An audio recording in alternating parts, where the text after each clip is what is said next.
জীবনে কখনো ভুল পথ মানুষকে বেছে নিবে না। যদি তুমি তোমার ভুলটাকে শুধরে না নিতে পারো, তাহলে তোমার জন্য দুনিয়াও শেষ, আখেরাতও শেষ। দুনিয়া তোমাকে কষ্ট করতে হবে, প্রচুর পরিমাণ পরিশ্রম করতে হবে, ট্রাগল করতে হবে। জীবনটাকে তোমার ধৈর্য ধারণের ভিতরে তোমাকে সফলতা অর্জন করে নিতে হবে। কারণ ধৈর্যশীলরা দ্রুত সফলতা পায় না। ধৈর্যশীলরা কখনো দ্রুত সফলতা পাবে না যদি তারা পরিশ্রম, তাদের হৃদয়ের ভিতরে যে আঘাতটা, সেটা ক্ষত দূর না করবে। কেউ তোমাকে কষ্ট দিয়েছে, সেটার জন্য কোনো আফসোস করার দরকার নেই। তার প্রতি প্রতিশোধ নেবা, সে বিষয়টা নিয়েও কোনো মাথায় আনবা না। কাউকে তুমি কষ্ট দেওয়ার চেষ্টাই করবে না যদি তোমাকে সে কষ্ট দেয়। তোমার আপন ভাই যদি তোমাকে কষ্ট দেয়, মাফ করে দিবা। এটা আমাদের ইসলাম। আমাদের ইসলাম এটাই শিখিয়েছেন।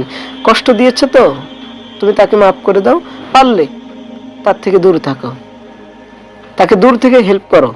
কিন্তু প্রতিশোধ নেবা, তোমাকে সে কষ্ট দিছে, তুমি আবার রিপ্লাই কষ্ট দিবা, সেটা ইসলাম কখনো অ্যালাউ করে না। আমি মনে করি তোমার দিক থেকে তুমি সচেতন থাকো যে সে যেন দ্বিতীয়বার আমার ক্ষতি না করতে পারে, সেটার দিকে খেয়াল রাখতে হবে। জীবনে কষ্ট আসবে, দুঃখ আসবে, ব্যথাটাকে নিয়ে বাঁচতে হবে তোমার। আর যদি তুমি ব্যথাটাকে নিয়ে তোমার রবের প্রতি তুমি শুকর আদায় করতে পারো, তোমার রবের প্রতি তুমি ইবাদত করে জীবন কাটিয়ে দিতে পারো, তাহলে তোমার জীবনটা আল্লাহ নিজ হাতে দায়িত্ব নিয়ে নেবেন এবং তোমার প্রতি রহমত করবেন। দুনিয়াতে তুমি চাও, যা চাওয়ার আল্লাহর কাছে চাও, হয়তো আল্লাহ 50% তোমার জন্য রাখবেন, দিবেন, কিন্তু তোমার ভালোর জন্য হয়তো কিয়ামতের ময়দানে সেটা তোমাকে দিবেন যখন তুমি বিপদে পড়ে যাবা। হাদিস শরীফে আসছেন, কোরআনে কারিমে আসছেন, কেউ যদি দুনিয়া চাষের জমি চাই, চাষের জমি, আল্লাহ তাআলা তাকে কিছুটা চাষের জমি দেয়, কিন্তু আখিরাতের জন্য তার জন্য কিছুই রাখে না। আর কেউ যদি দুনিয়ার জমিন বাদ দিয়ে আখিরাতের জমিন চায়, আল্লাহ তাআলা সে আখিরাতের জমিনটাকে আরো বড় করে দেয়। সুবহানাল্লাহ। রাসূল সাল্লাল্লাহু আলাইহি সাল্লাম বলেছেন, তুমি দুনিয়া থেকে দূরে থাকো। দুনিয়া হচ্ছে কষ্টের জায়গা, দুনিয়া হচ্ছে দুঃখ, কষ্ট, মানুষের গীবত, মানুষ তোমাকে অবহেলিত, মানুষের কুকর্ম কথা, সবকিছু নিয়ে হচ্ছে জীবন।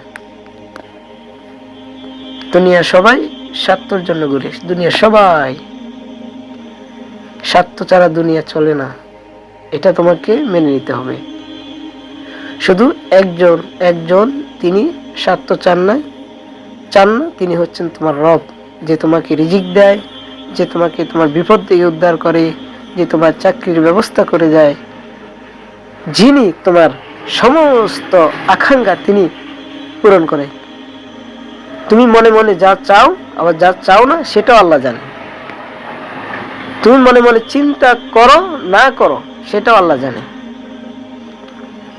এই জন্য দুঃখ নেবার কোনো কষ্ট নেই। রাসূল সাল্লাল্লাহু আলাইহি সাল্লাম কেউ যদি কষ্ট দিতেন, এই দোয়াটা পড়তেন, আল্লাহুম্মা ইন্না নাসআলুকা ফি নুরুরিহিম ওয়া নাউযু বিকা মিন শুরুরিহিম। তোমাকে কেউ কষ্ট দিলে, কেউ জুলুম করলে, তুমি এই দোয়াটা পড়তে পারো, এই দোয়াটা পড়ো। আর যদি দোয়াটা না পড়তে পারো, তাহলে আল্লাহর উপরে ছেড়ে দাও।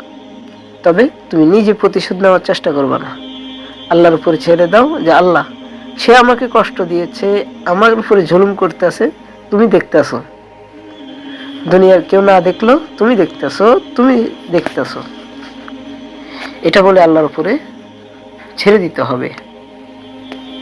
হাসবুনাল্লাহি ওয়া নি'মাল ওয়াকিল, আল্লাহ আমার জন্য যথেষ্ট।